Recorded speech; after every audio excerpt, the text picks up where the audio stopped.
नमस्कार दोस्तों, आपका फिर से स्वागत है हमारी चैनल भारतीय हिस्ट्री कलेक्टर में। आशा करता हूं कि आप सब ठीक होंगे। तो आज का हमारा विषय है भागवत गीता का सार। तो जानने के लिए जुड़े रहिए हमारे साथ हमारी चैनल पे और लाइक शेयर और सब्सक्राइब करना ना भूलें। तो चलो शुरू करते हैं आज की हमारी वीडियो। श्रीमद् भगवद गीता। महाभारत युद्ध आरंभ होने के ठीक पहले भगवान श्री कृष्ण ने अर्जुन को जो उपदेश दिया वह श्रीमद् भगवद गीता के नाम से प्रसिद्ध है। यह महाभारत के भीष्म पर्व का अंग है। गीता में 18 अध्याय और 700 श्लोक हैं। 1 आज से सन 2023 लगभग 5168 वर्ष पूर्व 3145 ईपू पहले गीता का ज्ञान बोला गया था। गीता की गणना प्रस्थानत्रयी में की जाती है, जिसमें उपनिषद और ब्रह्मसूत्र भी सम्मिलित हैं। अतएव भारतीय परंपरा के अनुसार गीता का स्थान वही है जो उपनिषद और धर्मसूत्रों का है। उपनिषदों को गौ, गाय और गीता को उसका दुग्ध कहा गया है। इसका तात्पर्य यह है कि उपनिषदों की जो अध्यात्म विद्या थी उसको गीता सर्वांश में स्वीकार करती है। उपनिषदों की अनेक विद्याएं गीता में हैं, जैसे संसार के स्वरूप के संबंध में अश्वत्थ विद्या, अनादि अजन्मा ब्रह्मा के विषय में अव्यय पुरुष विद्या, परा प्रकृति या जीव के विषय में अक्षर पुरुष विद्या और अपरा प्रकृति या भौतिक जगत के विषय में क्षर पुरुष विद्या। इस प्रकार वेदों के ब्रह्मवाद और उपनिषदों के अध्यात्म, इन दोनों की विशिष्ट सामग्री गीता में सन्निविष्ट है। उसे ही पुष्पिका के शब्दों में ब्रह्म विद्या कहा गया है। महाभारत के युद्ध के समय जब अर्जुन युद्ध करने से मना करते हैं, तब श्री कृष्ण उन्हें उपदेश देते हैं और कर्म व धर्म के सच्चे ज्ञान से अवगत कराते हैं। श्री कृष्ण के इन्हीं उपदेशों को भगवत गीता नामक ग्रंथ में संकलित किया गया है। गीता के 18 अध्याय। गीता के 18 अध्यायों में वर्णित विषयों की भी क्रमप्राप्त संगति है। प्रथम अध्याय का नाम अर्जुन विषाद योग है। वह गीता के उपदेश का विलक्षण रंगमंच प्रस्तुत करता है, जिसमें श्रोता और वक्ता दोनों ही कुतूहल शांति के लिए नहीं वरन जीवन की प्रगाढ़ समस्या के समाधान के लिए प्रवृत्त होते हैं।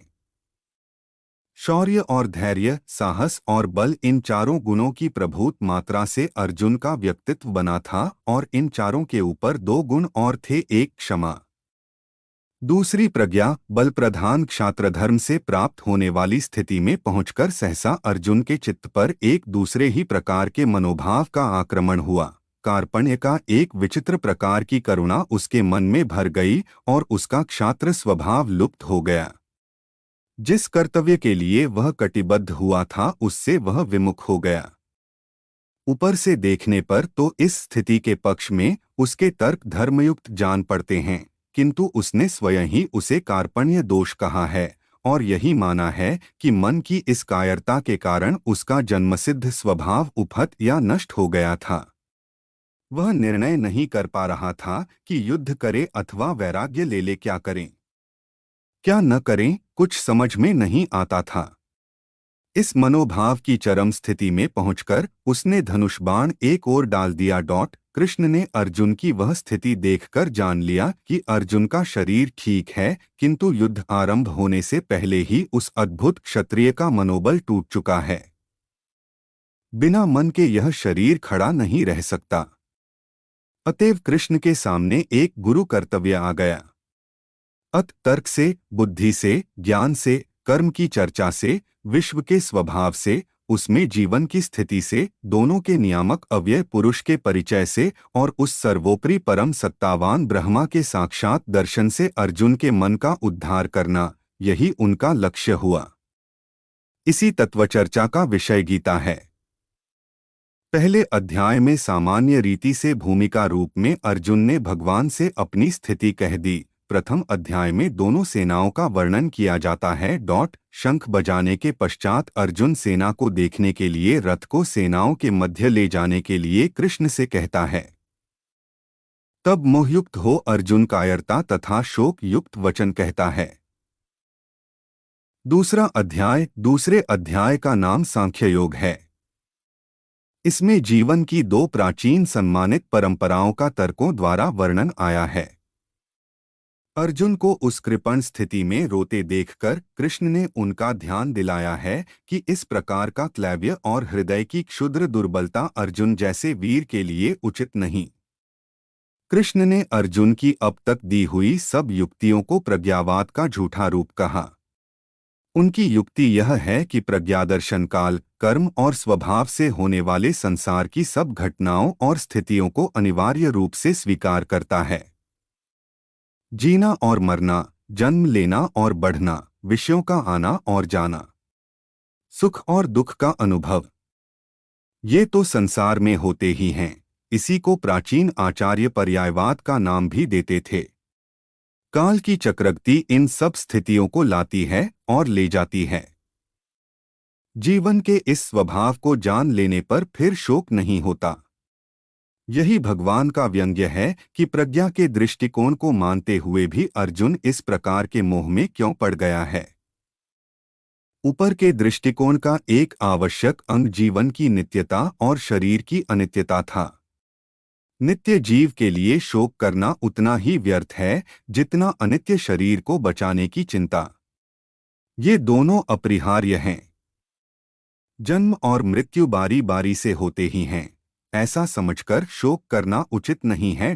फिर एक दूसरा दृष्टिकोण स्वधर्म का है। जन्म से ही प्रकृति ने सबके लिए एक धर्म नियत कर दिया है। उसमें जीवन का मार्ग, इच्छाओं की परिधि, कर्म की शक्ति सभी कुछ आ जाता है। इससे निकलकर नहीं भागा जा सकता। कोई भागे भी तो प्रकृति उसे फिर खींच लाती है। इस प्रकार काल का परिवर्तन या परिमाण, जीव की नित्यता और अपना स्वधर्म या स्वभाव जिन युक्तियों से भगवान ने अर्जुन को समझाया है, उसे उन्होंने सांख्य की बुद्धि कहा है। इससे आगे अर्जुन के प्रश्न न करने पर भी उन्होंने योगमार्ग की बुद्धि का भी वर्णन किया। यह बुद्धि कर्म या प्रवृत्ति मार्ग के आग्रह की बुद्धि है। इसमें कर्म करते हुए कर्म के फल की आसक्ति से अपने को बचाना आवश्यक है। कर्मयोगी के लिए सबसे बड़ा डर यही है कि वह फल की इच्छा के दलदल में फंस जाता है। उससे उसे बचना चाहिए। अर्जुन को संदेह हुआ कि क्या इस प्रकार की बुद्धि प्राप्त करना संभव है। व्यक्ति कर्म करे और फल न चाहे तो उसकी क्या स्थिति होगी, यह एक व्यावहारिक शंका थी। उसने पूछा कि इस प्रकार का दृढ़ प्रज्ञा वाला व्यक्ति जीवन का व्यवहार कैसे करता है। आना जाना, खाना पीना, कर्म करना, उनमें लिप्त होकर भी निर्लेप कैसे रहा जा सकता है। कृष्ण ने कितने ही प्रकार के बाह्य इंद्रियों की अपेक्षा मन के संयम की व्याख्या की है। काम, क्रोध, भय, राग, द्वेष के द्वारा मन का सौम्य भाव बिगड़ जाता है और इंद्रियां वश में नहीं रहती। इंद्रियजय ही सबसे बड़ी आत्मजय है। बाहर से कोई विषयों को छोड़ भी दे तो भी भीतर का मन नहीं मानता। विषयों का स्वाद जब मन से जाता है तभी मन प्रफुल्लित, शांत और सुखी होता है। समुद्र में नदियां आकर मिलती हैं पर वह अपनी मर्यादा नहीं छोड़ता। ऐसे ही संसार में रहते हुए, उसके व्यवहारों को स्वीकारते हुए, अनेक कामनाओं का प्रवेश मन में होता रहता है, किंतु उनसे जिसका मन अपनी मर्यादा नहीं खोता उसे ही शांति मिलती है। इसे प्राचीन अध्यात्म परिभाषा में गीता में ब्राह्मी स्थिति कहा है। अर्जुन की कायरता के विषय में अर्जुन कृष्ण संवाद, सांख्य योग, कर्मयोग, स्थिर बुद्धि व्यक्ति के गुण। तीसरे अध्याय। इस प्रकार सांख्य की व्याख्या का उत्तर सुनकर कर्मयोग नामक तीसरे अध्याय में अर्जुन ने इस विषय में और गहरा उतरने के लिए स्पष्ट प्रश्न किया कि सांख्य और योग, इन दोनों मार्गों में आप किसे अच्छा समझते हैं और क्यों नहीं यह निश्चित कहते कि मैं इन दोनों में से किसे अपनाऊं। इस पर कृष्ण ने भी उतनी ही स्पष्टता से उत्तर दिया कि लोक में दो निष्ठाएं या जीवन दृष्टियां हैं। सांख्यवादियों के लिए ज्ञान योग है और कर्ममार्गियों के लिए कर्मयोग है। यहाँ कोई व्यक्ति कर्म छोड़ ही नहीं सकता। प्रकृति तीनों गुणों के प्रभाव से व्यक्ति को कर्म करने के लिए बाध्य करती है। कर्म से बचने वालों के प्रति एक बड़ी शंका है, वह यह कि वे ऊपर से तो कर्म छोड़ बैठते हैं पर मन ही मन उसमें डूबे रहते हैं। यह स्थिति असह्य है और इसे कृष्ण ने गीता में मिथ्याचार कहा है। मन में कर्मेंद्रियों को रोककर कर्म करना ही सरल मानवीय मार्ग है। कृष्ण ने चुनौती के रूप में यहाँ तक कह दिया कि कर्म के बिना तो खाने के लिए अन्न भी नहीं मिल सकता। फिर कृष्ण ने कर्म के विधान को चक्र के रूप में उपस्थित किया। न केवल सामाजिक धरातल पर भिन्न व्यक्तियों के कर्मचक्र अरों की तरह आपस में पिरोए हुए हैं, बल्कि पृथ्वी के मनुष्य और स्वर्ग के देवता दोनों का संबंध भी कर्मचक्र पर आश्रित है। प्रत्यक्ष है कि यहाँ मनुष्य कर्म करते हैं, कृषि करते हैं और दैवी शक्तियां वृष्टि का जल भेजती हैं। अन्न और पर्जन्य दोनों कर्म से उत्पन्न होते हैं। एक में मानवीय कर्म, दूसरे में दैवी कर्म। फिर कर्म के पक्ष में लोक संग्रह की युक्ति दी गई है, अर्थात कर्म के बिना समाज का ढांचा खड़ा नहीं रह सकता। जो लोक के नेता हैं, जनक जैसे ज्ञानी हैं, वे भी कर्म में प्रवृत्ति रखते हैं। कृष्ण ने स्वयं अपना ही दृष्टांत देकर कहा कि मैं नारायण का रूप हूं, मेरे लिए कुछ कर्म शेष नहीं है। फिर भी तंद्रारहित होकर कर्म करता हूं और अन्य लोग मेरे मार्ग पर चलते हैं। अंतर इतना ही है कि जो मूर्ख हैं वे लिप्त होकर कर्म करते हैं, पर ज्ञानी असंग भाव से कर्म करता है। गीता में यही एक साभिप्राय शब्द बुद्धि भेद है, अर्थात जो साधारण समझ के लोग कर्म में लगे हैं उन्हें उस मार्ग से उखाड़ना उचित नहीं, क्योंकि वे ज्ञानवादी बन नहीं सकते, और यदि उनका कर्म भी छूट गया तो वे दोनों ओर से भटक गए। नित्य कर्म करने वाले की श्रेष्ठता यज्ञादि कर्मों की आवश्यकता अज्ञानी और ज्ञानी के लक्षण काम के निरोध का विषय चौथे अध्याय में, जिसका नाम ज्ञान कर्म संन्यास योग है, यह बताया गया है कि ज्ञान प्राप्त करके कर्म करते हुए भी कर्म संन्यास का फल किस उपाय से प्राप्त किया जा सकता है।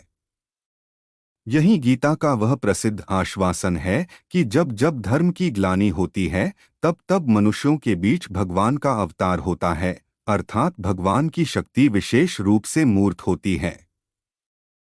यहीं पर एक वाक्य विशेष ध्यान देने योग्य है, क्षिप्र ही मानुषे लोके सिद्धिर्भवति कर्मजा 412। कर्म से सिद्धि इससे बड़ा प्रभावशाली जय सूत्र गीता दर्शन में नहीं है। किंतु गीता तत्व इस सूत्र में इतना सुधार और करता है कि वह कर्म असंग भाव से अर्थात फलासक्ति से बचकर करना चाहिए। भगवान बताते हैं कि सबसे पहले मैंने यह ज्ञान भगवान सूर्य को दिया था। सूर्य के पश्चात गुरु परंपरा द्वारा आगे बढ़ा, किंतु अब यह लुप्तप्राय हो गया है। अब वही ज्ञान मैं तुम्हें बताने जा रहा हूं। अर्जुन कहते हैं कि आपका तो जन्म हाल में ही हुआ है, तो आपने यह सूर्य से कैसे कहा? तब श्री भगवान ने कहा है कि तेरे और मेरे अनेक जन्म हुए, लेकिन तुम्हें याद नहीं पर मुझे याद है। श्री कृष्ण कहते हैं कि जब जब धर्म की हानि और अधर्म की वृद्धि होती है तब तब मैं अपने स्वरूप की रचना करता हूँ। 4:7। साधुओं की रक्षा के लिए, दुष्कर्मियों का विनाश करने के लिए, धर्म की स्थापना के लिए मैं युग युग में मानव के रूप में अवतार लेता हूँ। 4:8। कर्म, अकर्म और विकर्म का वर्णन यज्ञों के स्वरूप ज्ञान यज्ञ का वर्णन 5वें अध्याय कर्म संन्यास योग नामक में फिर वे ही युक्तियाँ और दृढ़ रूप में कही गई हैं। इसमें कर्म के साथ जो मन का संबंध है उसके संस्कार पर या उसे विशुद्ध करने पर विशेष ध्यान दिलाया गया है। यह भी कहा गया है कि ऊंचे धरातल पर पहुंचकर सांख्य और योग में कोई भेद नहीं रह जाता है। किसी एक मार्ग पर ठीक प्रकार से चले तो समान फल प्राप्त होता है। जीवन के जितने कर्म हैं सबको समर्पण कर देने से व्यक्ति एकदम शांति के ध्रुव बिंदु पर पहुंच जाता है और जल में खिले कमल के समान कर्म रूपी जल से लिप्त नहीं होता। भगवान श्री कृष्ण इस अध्याय में कर्मयोग और साधु पुरुष का वर्णन करते हैं। तथा बताते हैं कि मैं सृष्टि के हर जीव में समान रूप से रहता हूँ। अतः प्राणी को समदर्शी होना चाहिए।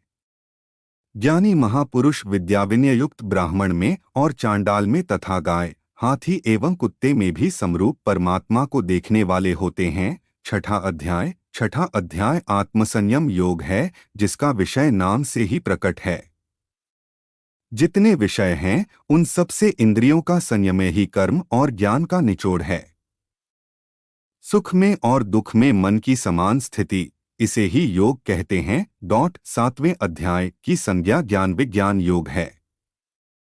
ये प्राचीन भारतीय दर्शन की दो परिभाषाएं हैं। उनमें भी विज्ञान शब्द वैदिक दृष्टि से बहुत ही महत्वपूर्ण था। सृष्टि के नानात्व का ज्ञान विज्ञान है और नानात्व से एकत्व की ओर प्रगति ज्ञान है। ये दोनों दृष्टियां मानव के लिए उचित हैं। इस प्रसंग में विज्ञान की दृष्टि से अपरा और परा प्रकृति के इन दो रूपों की जो सुनिश्चित व्याख्या यहाँ गीता ने दी है, वह अवश्य ध्यान देने योग्य है। अपरा प्रकृति में 8 तत्व हैं: पंचभूत, मन, बुद्धि और अहंकार।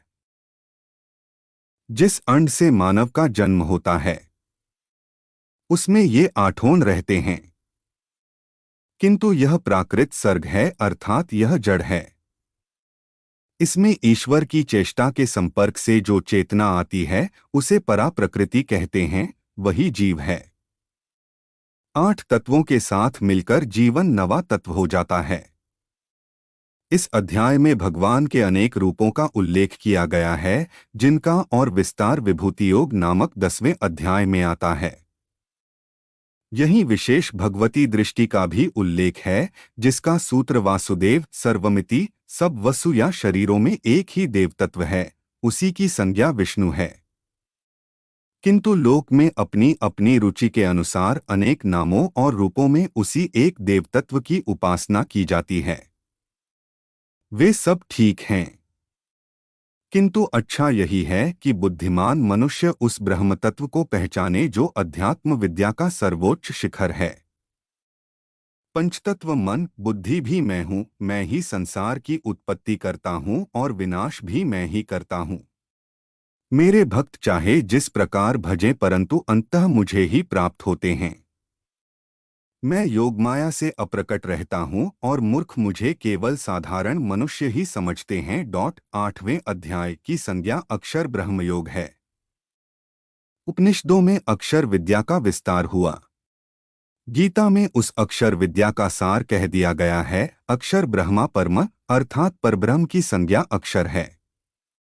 मनुष्य अर्थात जीव और शरीर की संयुक्त रचना का ही नाम अध्यात्म है। जीव संयुक्त भौतिक देह की संज्ञा अक्षर है और केवल शक्ति तत्व की संज्ञा आधिदैवक है।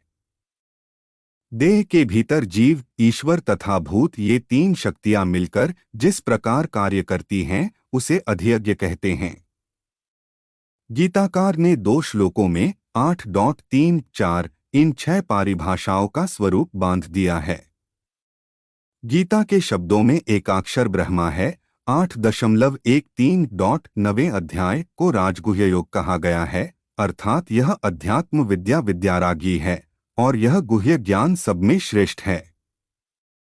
राजा शब्द का एक अर्थ मन भी था।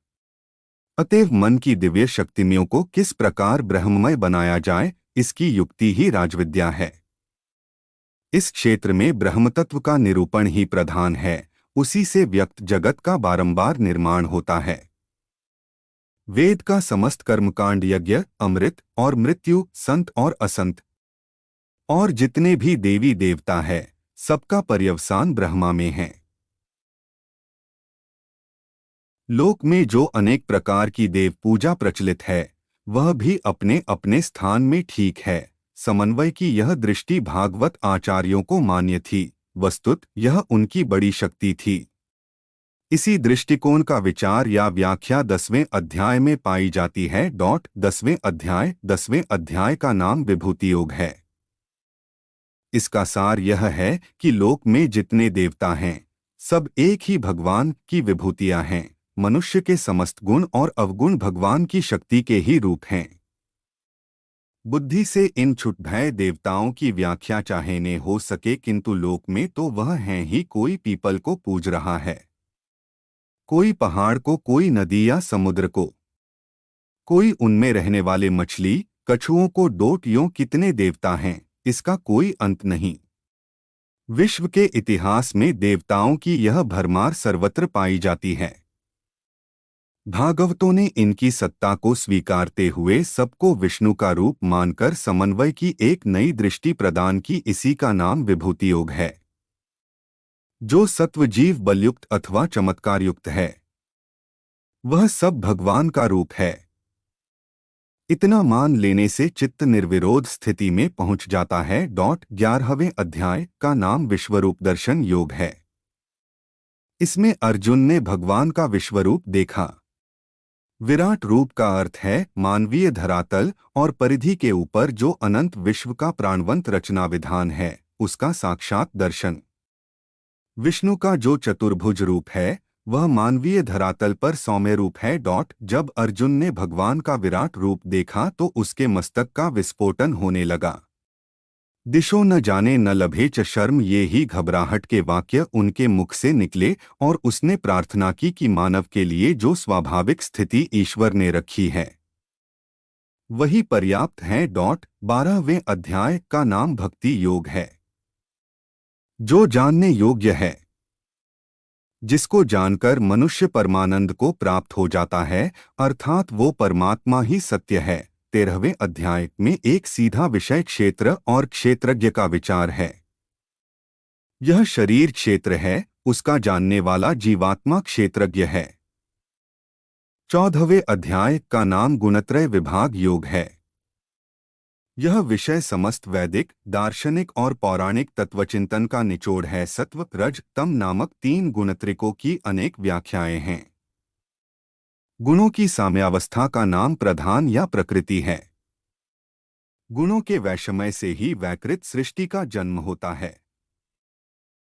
अकेला सत्व शांत स्वभाव से निर्मल प्रकाश की तरह स्थिर रहता है और अकेला तम भी जड़वत निश्चिष्ट रहता है।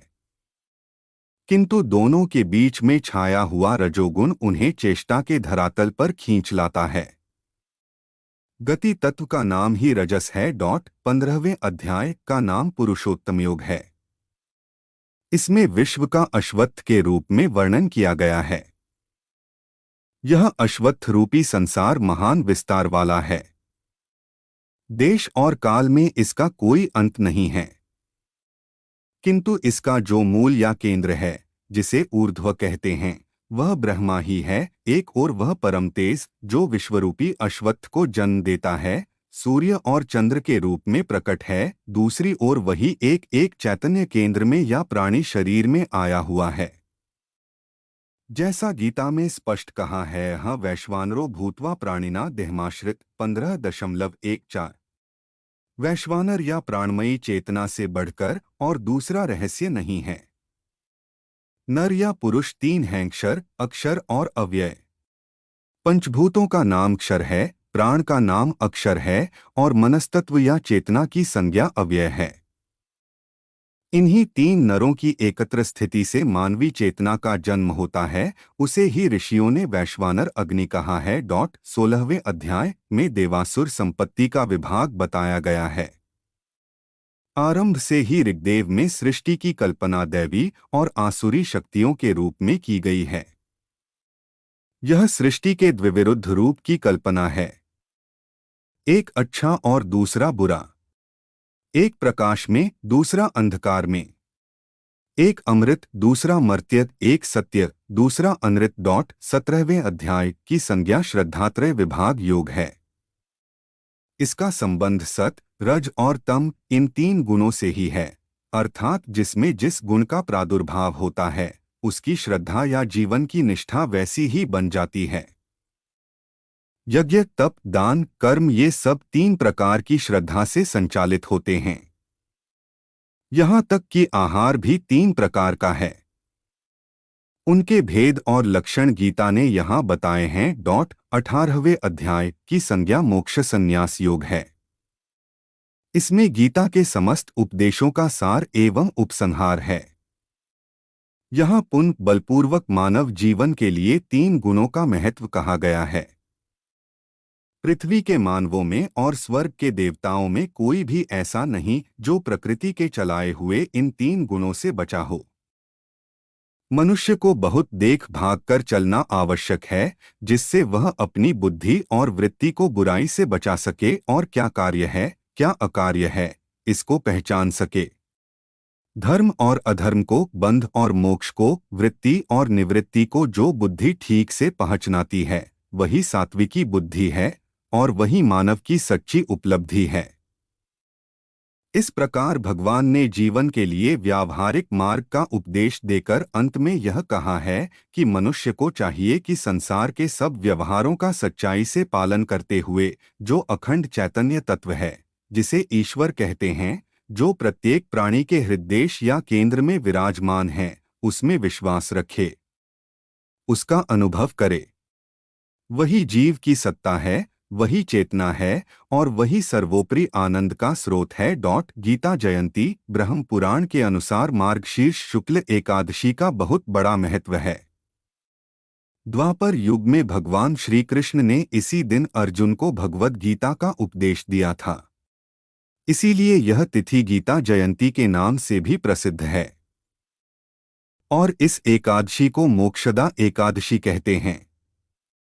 भगवान ने अर्जुन को निमित्त बनाकर विश्व के मानव मात्र को गीता के ज्ञान द्वारा जीवनाभिमुख बनाने का चिरंतन प्रयास किया है। गीता पर भाष्य संस्कृत साहित्य की परंपरा में उन ग्रंथों को भाष्य, शाब्दिक अर्थ, व्याख्या के योग्य कहते हैं जो दूसरे ग्रंथों के अर्थ की वृहद व्याख्या या टीका प्रस्तुत करते हैं। भारतीय दार्शनिक परंपरा में किसी भी नए दर्शन को या किसी दर्शन के नए स्वरूप को जड़ जमाने के लिए जिन 3 ग्रंथों पर अपना दृष्टिकोण स्पष्ट करना पड़ता था, अर्थात भाष्य लिखकर, उनमें भगवद गीता भी एक है, अन्य 2 हैं, उपनिषद तथा ब्रह्मसूत्र। गीता पर अनेक आचार्यों एवं विद्वानों ने टीकाएं की हैं। संप्रदायों के अनुसार उनकी संक्षिप्त सूची इस प्रकार है: अद्वैत शांकराभाष्य, श्रीधरकृत सुबोधिनी, मधुसूदन सरस्वतीकृत गूढ़ार्थदीपिका। विशिष्टाद्वैत 1, यामुनाचार्यकृत गीता अर्थ संग्रह, जिस पर वेदांत देशिककृत गीतार्थ संग्रह रक्षा टीका है। 2, रामानुजाचार्यकृत गीता भाष्य, जिस पर वेदांत देशिककृत तात्पर्य चंद्रिका टीका है। द्वैत मध्वाचार्यकृत गीता भाष्य, जिस पर जयतीर्थकृत प्रमेय दीपिका टीका है, मध्वाचार्यकृत गीता तात्पर्य निर्णय। शुद्धाद्वैत वल्लभाचार्यकृत तत्वदीपिका, जिस पर पुरुषोत्तमकृत अमृत तरंगिणी टीका है। कश्मीरी टीकाएं 1, अभिनवगुप्तकृत गीतार्थ संग्रह, 2, आनंदवर्धनकृत ज्ञान कर्मसमुच्चय। इनके अतिरिक्त महाराष्ट्र संत ज्ञानदेव या ज्ञानेश्वरकृत भावार्थ दीपिका नाम की टीका 1290 प्रसिद्ध है, जो गीता के ज्ञान को भावात्मक काव्य शैली में प्रकट करती है। महाराष्ट्र में महानुभाव संप्रदाय के संस्थापक चक्रधर स्वामी इनके महानुभाव तत्वज्ञान पर आधारित मुरलीधर शास्त्री आराध्य इन्होंने रहस्यार्थ चंद्रिका नाम की गीता टीका लिखी है। इसके सिवा महानुभाव संप्रदाय में और भी 52 गीता टीका उपलब्ध है। वर्तमान युग में लोकमान्य बाल गंगाधर तिलककृत गीतारहस्य टीका, जो अत्यंत विस्तृत भूमिका तथा विवेचन के साथ पहली बार 1915 में पूना से प्रकाशित हुई थी, गीता साहित्य में महत्वपूर्ण स्थान रखती है। उसने गीता के मूल अर्थों को विद्वानों तक पहुंचाने में ऐसा मोड़ दिया है जो शंकराचार्य के बाद आज तक संभव नहीं हुआ था। वस्तुत शंकराचार्य का भाष्य गीता का मुख्य अर्थ ज्ञान परक करता है, जबकि तिलक ने गीता को कर्म का प्रतिपादक शस्त्र सिद्ध किया है। गीता भाष्य आदि शंकराचार्य, गीता भाष्य रामानुज, गूढ़ार्थदीपिका टीका मधुसूदन सरस्वती, सुबोधिनी टीका श्रीधर स्वामी, ज्ञानेश्वरी संत ज्ञानेश्वर, संस्कृत से गीता का मराठी अनु गीतारहस्य बालगंगाधर तिलक, अनासक्ति योग महात्मा गांधी, एसेस ऑन गीता अरविंद घोष, ईश्वरार्जुन संवाद परमहंस योगानंद, गीता प्रवचन विनोबा भावे, गीता तत्व विवेचनी टीका जयदयाल गोयंद का, भगवद गीता का सार स्वामी क्रियानंद, गीता साधक संजीवनी, टीका स्वामी राम सुखदास, गीता हृदयति राजदंडी स्वामी सहजानंद सरस्वती, श्रीमद् भगवद गीता आध्यात्मिक गीता के नाम से प्रसिद्ध योगिराज श्यामाचरण लाहिड़ी व श्री भूपेंद्रनाथ सान्याल जी की टीका और गोपीनाथ कविराज जी द्वारा भूमिका। भगवद गीता पर उपलब्ध सभी भाष्यों में श्री जयदयाल गोयंदका की तत्व विवेचनी सर्वाधिक लोकप्रिय तथा जनसुलभ है। इसका प्रकाशन गीता प्रेस के द्वारा किया जाता है। आज तक इसकी 10 करोड़ प्रतियां बिक चुकी हैं। गीता नाम के अन्य ग्रंथ अष्टावक्र गीता, अवधूत गीता, कपिल गीता, श्रीराम गीता, श्रुति गीता, उद्धव गीता, वैष्णव गीता, कृषि गीता, गुरु गीता।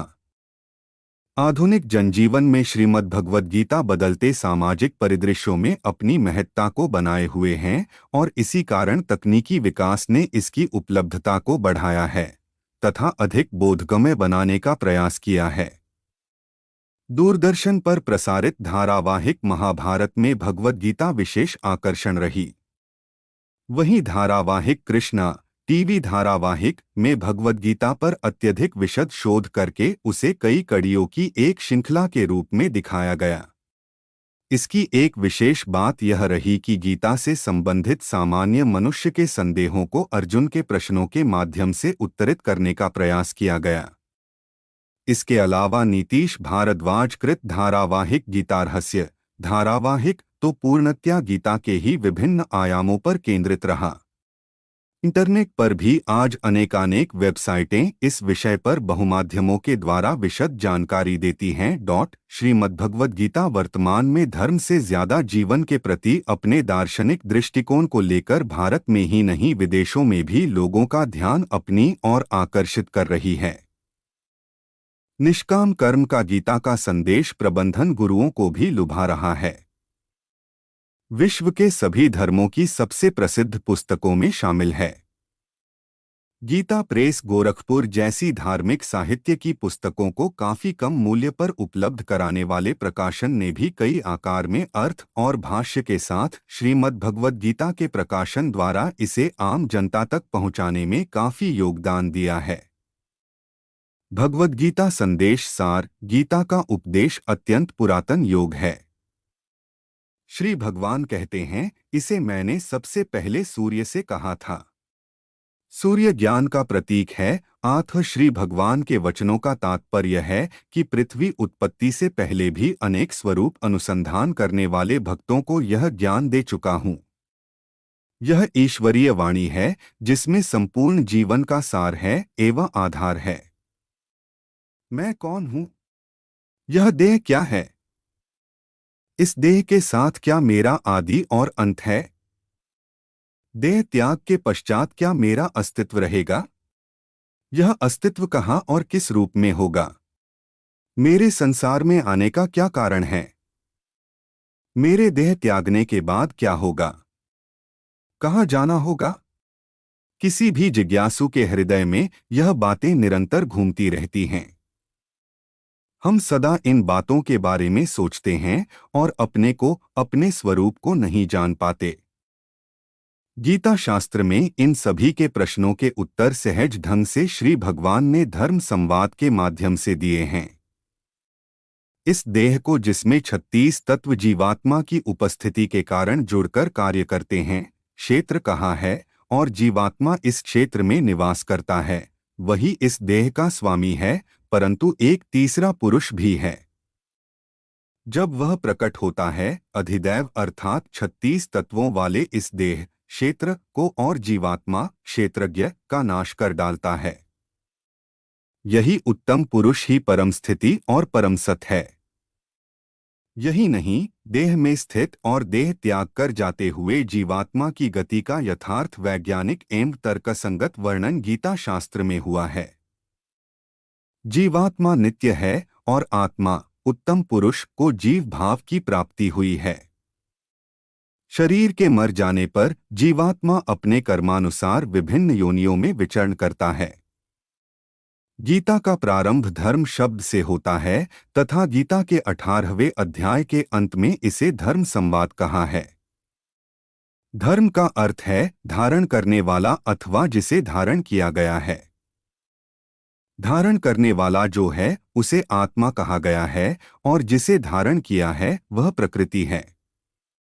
आत्मा इस संसार का बीज अर्थात पिता है और प्रकृति गर्भधारण करने वाली योनि अर्थात माता है। धर्म शब्द का प्रयोग गीता में आत्म स्वभाव एवं जीव स्वभाव के लिए जगह जगह प्रयुक्त हुआ है। इसी परिप्रेक्ष्य में धर्म एवं अधर्म को समझना आवश्यक है। आत्मा का स्वभाव धर्म है अथवा कहा जाए धर्म ही आत्मा है। आत्मा का स्वभाव है पूर्ण शुद्ध ज्ञान, ज्ञान ही आनंद और शांति का अक्षय धाम है। इसके विपरीत अज्ञान, अशांति, क्लेश और अधर्म का द्योतक है।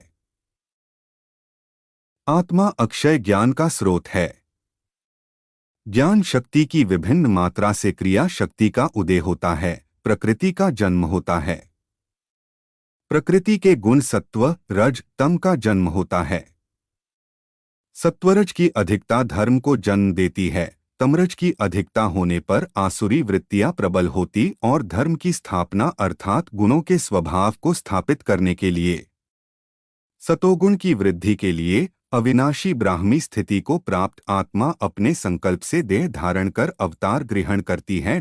संपूर्ण गीता शास्त्र का निचोड़ है बुद्धि को हमेशा सूक्ष्म करते हुए महाबुद्धि आत्मा में लगाए रखो तथा संसार के कर्म अपने स्वभाव के अनुसार सरल रूप से करते रहो। स्वभावगत कर्म करना सरल है और दूसरे के स्वभावगत कर्म को अपनाकर चलना कठिन है, क्योंकि प्रत्येक जीव भिन्न भिन्न प्रकृति को लेकर जन्मा है। जीव जिस प्रकृति को लेकर संसार में आया है उसमें सरलता से उसका निर्वाह हो जाता है। श्री भगवान ने संपूर्ण गीता शास्त्र में बार बार आत्मरत, आत्मस्थित होने के लिए कहा है। स्वाभाविक कर्म करते हुए बुद्धि का अनासक्त होना सरल है, अतः इसे ही निश्चयात्मक मार्ग माना है। यद्यपि अलग अलग देखा जाए तो ज्ञान योग, बुद्धि योग, कर्म योग, भक्ति योग आदि का गीता में उपदेश दिया है, परंतु सूक्ष्म दृष्टि से विचार किया जाए तो सभी योग बुद्धि से श्री भगवान को अर्पण करते हुए किए जा सकते हैं। इससे अनासक्त योग, निष्काम कर्म योग स्वतः सिद्ध हो जाता है। तो दोस्तों, आज की हमारी वीडियो यही समाप्त होती ही। तो आप सब कमेंट में बताइए कि हमारी वीडियो कैसी लगी आप सबको, और भारत के वेदों का इतिहास जानने के लिए जुड़े रहिए हमारे साथ हमारी चैनल पे, और हमारी चैनल को लाइक शेयर सब्सक्राइब करना ना भूलें। तो मिलते हैं हमारी नई वीडियो में, तब तक जय श्री राम।